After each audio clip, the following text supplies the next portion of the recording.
Acredita que essa doença mundial que a gente viveu recentemente faz parte de uma agenda de redução populacional? Sim, pelo que foi, isso é polêmico, né? Mas pelo que foi aplicado, não pelo vírus, na população. Não, As pessoas enfermaram. Porque o vírus levou muita gente a perder a vida, né? Sim, aí o que foi aplicado nas pessoas que é o perigoso, né?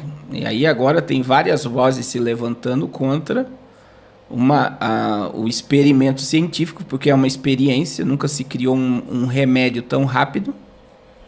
Já começa por aí, você não tem base científica nenhuma para dizer que aquilo ali curou e salvou vidas. Aquilo ali adoeceu a humanidade. A gente tem crianças morrendo com ataque cardíaco, vários atletas morrendo, índice de trombose está nas alturas, câncer turbo.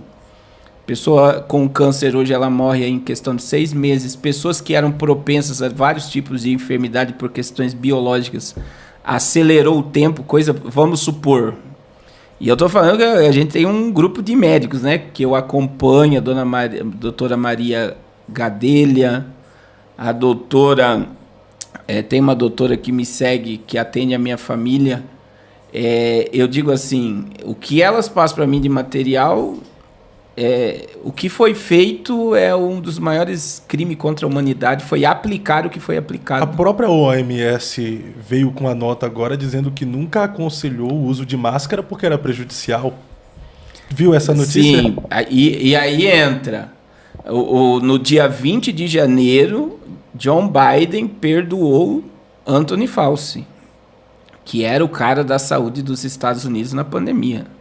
E por que ele liberou perdão? Se ele não cometeu crime nenhum. Se não cometeu crime, não havia necessidade de liberação de perdão. Se a ideia de uso de máscara, teve um monte de e-mail vazado dele, Bill Gates falando sobre máscara, é dele. Porque tudo que foi feito na pandemia foi um teste para ver como a população mundial se adaptou e para implantar algo na humanidade que pode adoecê-la. Tem um filme chamado Conexão Total, que de repente parece que eles apertam um botão e as pessoas vão morrendo caindo. Imagina. Existe já várias mensagens preditivas. Outra questão, diante do que está no organismo das pessoas, diante da frequência de radioatividade, ela pode aumentar ou baixar a tua imunidade. Então, assim, existem coisas sendo testadas e a gente comentou isso num podcast, né? Você sabe que Hitler, quando implantou o nazismo na Alemanha, ele fez isso. Ele prendeu os judeus em campo de concentração e ele cerrava as pessoas vivas para ver o corpo humano, reação do corpo humano, questões científicas. Essa medicina atual que a gente tem hoje, ela foi totalmente programada pelos Rockefeller. A gente comentou isso, né? O médico da cabeça, do coração, o pediatra, o ginecologista. Essa divisão do corpo humano da medicina gerou vários tipos de medicamento para o corpo humano. Você está diante de uma humanidade hoje adoecida. Cada esquina tem o quê em cada esquina de cada cidade? Farmácia. As pessoas estão totalmente entorpecidas. O ramo farmacêutico é o que mais gera dinheiro, né? E o que mais cresce nas nações hoje em dia, né? Então, para muita gente, que nem aqui o pessoal aqui tá dizendo, isso é um negacionismo. Não é negar. Eu não estou dizendo que o vírus não existiu. Existiu e veio de um laboratório e foi produzido pelo homem. E isso é comprovado. Você está entendendo? Agora, o problema dessa geração é acreditar mais na ciência do que na profecia. Pode ver que todo termo foi científico. E aí, quando você fala que as próprias fornecedoras do medicamento da pandemia, elas não assumiram a responsabilidade do que estava sendo aplicado. A responsabilidade de tudo que foi aplicado na humanidade não ficou sobre as farmacêuticas, ficou sobre os governos. O próprio Bolsonaro evitou de liberar as injeções de imediato por conta disso, porque eles não havia dado científico. Não, e eles também não se responsabilizavam por efeitos colaterais, não é? E aí o Bolsonaro foi totalmente criticado, cancelado, detonado e até hoje está pagando o preço por conta de não ter liberado de imediato. E se você for ver, na realidade o Brasil foi um dos primeiros países a receber. Então, assim, Por exemplo, em todo o mundo já foi proibido aplicar esse veneno em criança. No Brasil é obrigatório.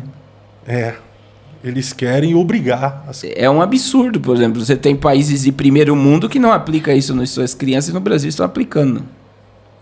E aí você está com um monte de criança doente. Então, existem coisas acontecendo agora. Tudo isso é programado. Então, na sua visão, pastor... Então, a redução populacional, no nível que a Bíblia propaga, de Apocalipse 6:8, primeiro, ela vai acontecer porque é profética.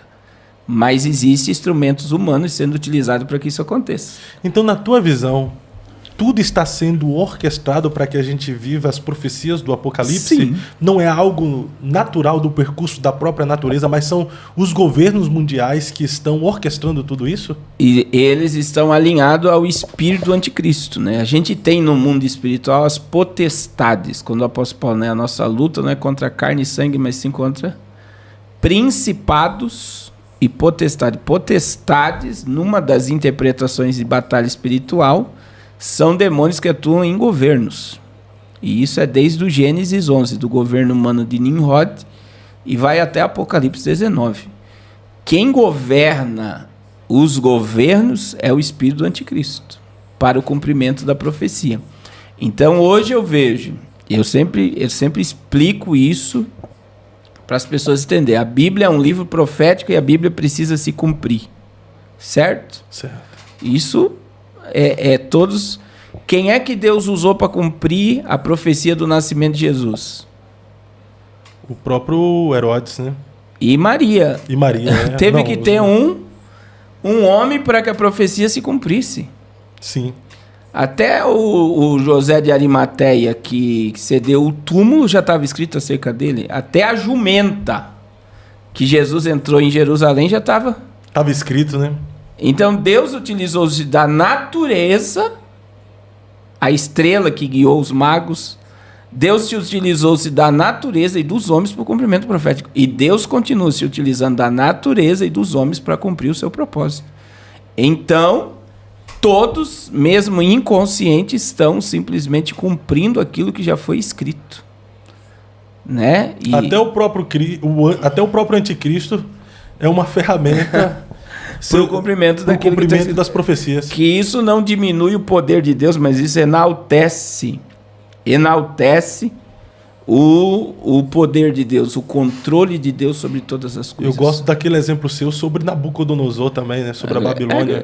Que o Senhor chamou ele de meu servo. Ciro também foi chamado de servo, né? Que Ciro libertou o povo do cativeiro. Mas Ciro era um rei pagão. Então veja, se Deus chamou Nabucodonosor de meu servo, é porque para ele destruir Jerusalém teve a permissão de Deus.